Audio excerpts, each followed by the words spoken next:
후에 예수께서 나가사 레위라 하는 세리가 세간에 앉아 있는 것을 보시고 나를 따르라 하시니 그가 모든 것을 버리고 일어나 따르니라. 레위가 예수를 위하여 자기 집에서 큰 잔치를 하니 세리와 다른 사람이 많이 함께 앉아 있는지라. 바리새인과 그들의 세관들이 그 제자들을 비방하여 이르되 너희가 어찌하여 세리와 죄인과 함께 먹고 마시느냐. 예수께서 대답하여 이르시되 건강한 자에게는 의사가 쓸데없고 병든 자에게라야 쓸데있나니 내가 의인을 부르러 온 것이 아니요 죄인을 불러 회개시키러 왔노라. 그들이 예수께 말하되 요한의 제자는 자주 금식하며 기도하고 바리새인의 제자들도 또한 그리하되 당신의 제자들은 먹고 마시나이다. 예수께서 그들에게 이르시되 혼인집 손님들이 신랑과 함께 있을 때에 너희가 그 손님으로 금식하게 할 수 있느냐. 그러나 그날에 이르러 그들이 신랑을 빼앗기리니 그날에는 금식할 것이니라. 또 비유하여 이르시되 새 옷에서 한 조각을 찢어 낡은 옷에 붙이는 자가 없나니 만일 그렇게 하면 새 옷을 찢을 뿐이요 또 새 옷에서 찢은 조각이 낡은 것에 어울리지 아니하리라. 새 포도주를 낡은 가죽 부대에 넣는 자가 없나니 만일 그렇게 하면 새 포도주가 부대를 터뜨려 포도주가 쏟아지고 부대도 못쓰게 되리라. 새 포도주는 새 부대에 넣어야 할 것이니라. 39절 같이 읽겠습니다. 묵은 포도주를 마시고 새 것을 원하는 자가 없나니 이는 묵은 것이 좋다 함이니라. 아멘.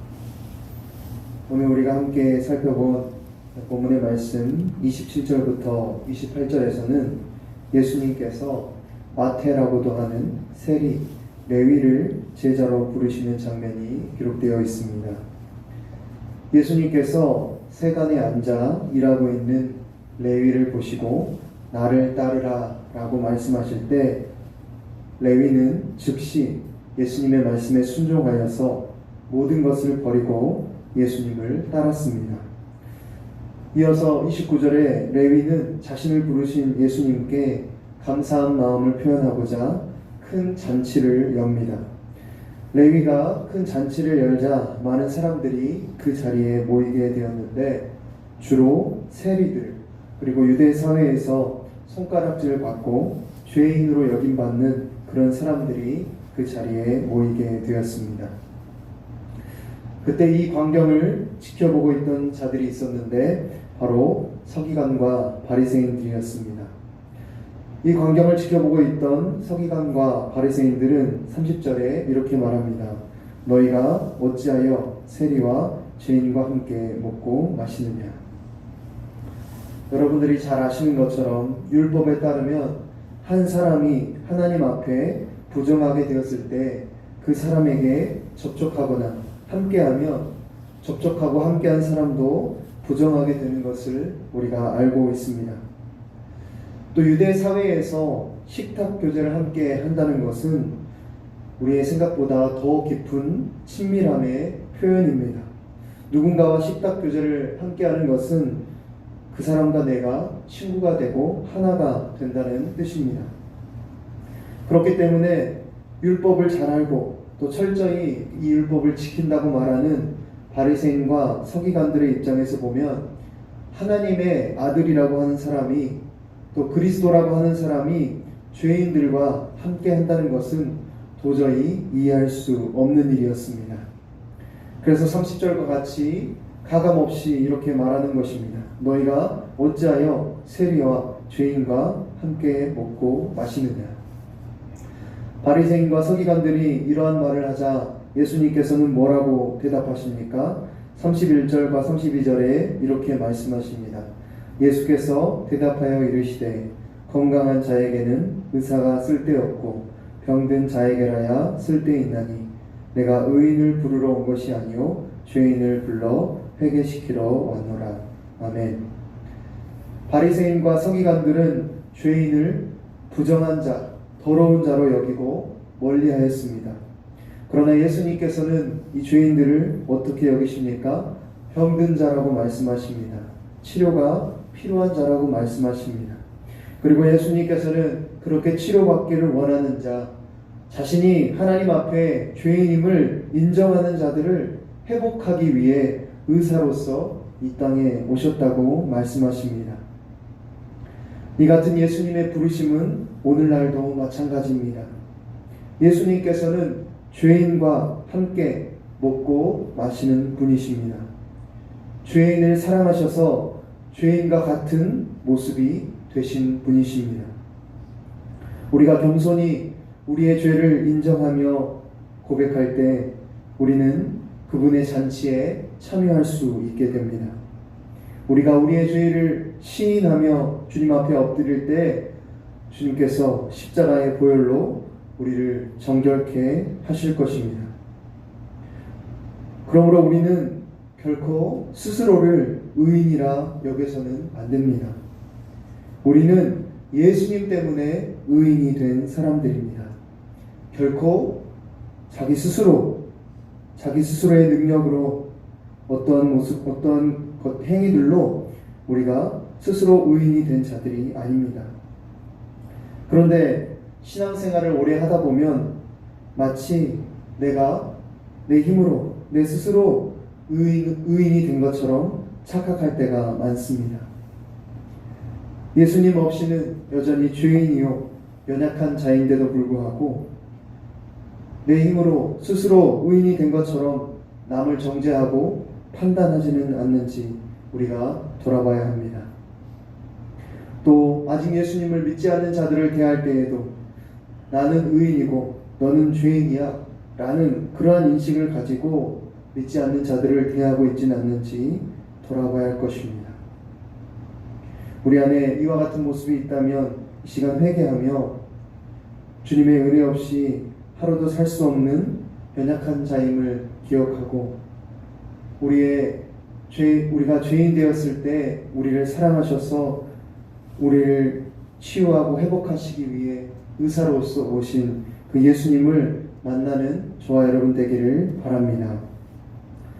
예수님께서는 자신은 의인을 부르러 온 것이 아니라 죄인을 불러 회개시키러 왔다 이렇게 말씀하셨습니다. 이 예수님의 말씀을 들은 바리새인과 서기관들은 살짝 당황한 것처럼 보입니다. 그래서 33절에 보니까 금세 주제를 다른 것으로 바꾸어서 예수님을 공격합니다. 뭐라고 합니까? 33절에 보니까 그들이 예수께 말하되 요한의 제자는 자주 금식하며 기도하고 바리새인의 제자들도 또한 그리하되 당신의 제자들은 먹고 마시나이다. 이 같은 본문의 말씀을 마가복음 2장 18절에는 이렇게 기록하고 있습니다. 요한의 제자들과 바리새인들이 금식하고 있는지라 사람들이 예수께 와서 말하되 요한의 제자들과 바리새인의 제자들은 금식하는데 어찌하여 당신의 제자들은 금식하지 아니하나이까. 지금 바리새인과 서기관들이 예수님과 또 예수님의 제자들을 공격하는 그 요지가 무엇입니까? 지금은 금식하는 기간인데 왜 금식하지 않고 잔치를 벌이고 있느냐 하는 것입니다. 지금 이들이 주장하는 금식하는 기간이 레위기 23장 27절 말씀에 따라서 속죄일에 진행하는 그런 금식인지 아니면 바리새인들이 관행적으로 일주일에 2번씩 금식했던 관습에 따른 것인지는 모르지만 이들은 어떻게 당신과 당신의 제자들은 하나님의 나라를 전한다고 하면서 금식하며 기도하지도 않고 그런 일을 한다고 말하느냐 이렇게 예수님을 공격하고 있는 것입니다. 이에 대해서 예수님께서 뭐라고 말씀하십니까? 34절과 35절에 이렇게 기록하고 있습니다. 예수께서 그들에게 이르시되 혼인집 손님들이 신랑과 함께 있을 때에 너희가 그 손님으로 금식하게 할 수 있느냐? 그러나 그날에 이르러 그들이 신랑을 빼앗기리니 그날에는 금식할 것이니라. 아멘. 지금 유대인들이 바리새인과 서기관들이 금식할 때 그 금식하는 이유가 무엇입니까? 하나님의 나라가 이 땅에 임할 것을 갈망하며 간절히 기도하기 위해서 금식하는 것입니다. 또 금식은 죄에 대한 참회와 애통의 표현으로서 금식을 하게 됩니다. 그런데 어떻습니까? 예수님께서 이 땅에 오심으로 하나님의 나라가 이미 임했습니다. 예수님께서 죄의 문제를 해결하시기 위해 이 땅에 이미 오셨습니다. 이 사실을 안다면 더 이상 금식할 필요가 없습니다. 그토록 오랜 시간 금식하며 간구했던 그 일들이 이미 이루어졌기 때문입니다. 그래서 예수님은 자신을 결혼잔치의 신랑으로 자신을 비유하십니다. 지금은 금식할 때가 아니라 기뻐하며 잔치할 때라고 말씀하시는 것입니다. 그러나 바리새인과 서기관들은 그것을 전혀 알지 못했습니다. 그들의 신앙의 중심에 하나님의 아들 예수님이 있어야 하는데 예수님은 없이 그저 종교적인 형식과 그 전통에만 갇혀서 하나님의 아들을 눈앞에 두고서도 알아보지 못하는 어리석음 가운데 빠져 있던 것입니다. 예수님께서는 이어서 36절부터 39절 말씀에 새 옷과 새 포도주의 비유를 통해 다시 한번 말씀하십니다. 이전에는 율법에 매여서 종교적인 형식에 매여서 하나님을 그렇게 대했다면 이제는 예수 그리스도로 인해 완전히 새로운 차원으로 나아가게 되었다는 것을 말씀해 주십니다. 예수 그리스도로 인해 이제는 종교적인 형식이 아니라 하나님과의 사랑의 관계로 나아가게 되는 완전히 새로운 차원으로 나아가게 되었다는 것을 예수님께서 말씀하고 계시는 것입니다. 그래서 요한복음 5장 39절과 42절에도 보면 이렇게 말씀하십니다. 너희가 성경에서 영생을 얻는 줄 생각하고 성경을 연구하거니와 이 성경이 곧 내게 대하여 증언하는 것이니라. 다만 하나님을 사랑하는 것이 너희 속에 없음을 알았노라. 아멘. 오늘 저와 여러분의 모습은 어떻습니까? 우리의 신앙생활은 예수님께 집중하고 있습니까? 혹시 우리 안에 바리새인과 서기관과 같이 예수님께 집중하기보다 종교적인 형식과 전통에 매여서 예수님을 바라보지 못하는 그런 모습이 있지는 않습니까? 참된 신앙생활은 종교적인 행위에 집중하는 것이 아니라 예수님께 집중하는 것임을 잊지 말아야 합니다. 우리가 종교적인 형식이 아니라 예수님께 집중하고 예수님을 온전히 바라보면 어떻습니까? 우리 안에 주님을 향한 사랑과 감사의 마음이 터져 나오게 됩니다. 그래서 터져 나오는 그 사랑과 감사로 인해 예배하고 헌금하고 봉사하고 주님을 섬기게 되는 것입니다.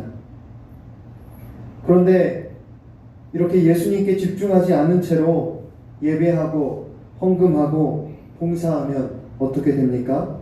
신앙생활이 피폐해집니다. 기쁨도 없고 감사도 없습니다. 바리새인과 서기관들의 모습이 딱 그러했습니다. 혹시 우리 안에 이와 같은 모습이 있지는 않은지 돌아봐야 합니다. 우리가 주님께 드리는 일들에 기쁨과 감사가 없고 그저 형식적으로 그저 의무적으로 그 일들을 하고 있다면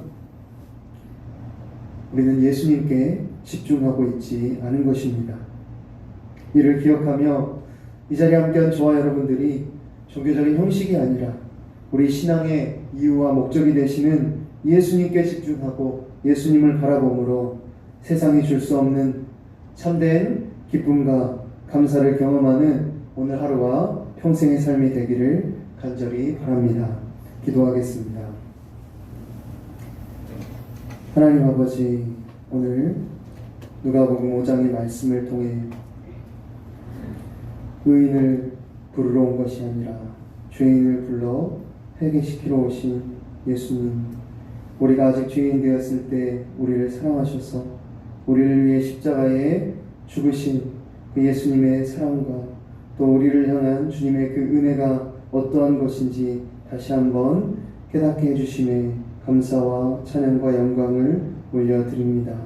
하나님, 주님께서 오늘도 동일하게 의인을 부르시는 것이 아니라 죄인을 부르신다는 것을 기억하게 하시고 날마다 주님의 은혜 없이는 조금도 주님 앞에 설 자격이 없는 자라는 것을 잊지 아니하며 날마다 그 주님의 십자가 앞에 주님의 은혜 앞에 나아가는 우리의 삶이 되게 하여 주시옵소서. 나의 어떤 행위와 의로움이 아니라 오직 예수 그리스도의 십자가의 보혈만을 의지하고 자랑하며 나타내는 우리의 삶이 되게 하여 주시옵소서. 하나님, 우리 안에 오랫동안 신앙생활하면서 바리새인과 서기관처럼 예수님께 집중하지 못하고 그저 종교적인 형식과 전통에 매여서 신앙생활하고 있는 우리의 모습이 있지는 않습니까?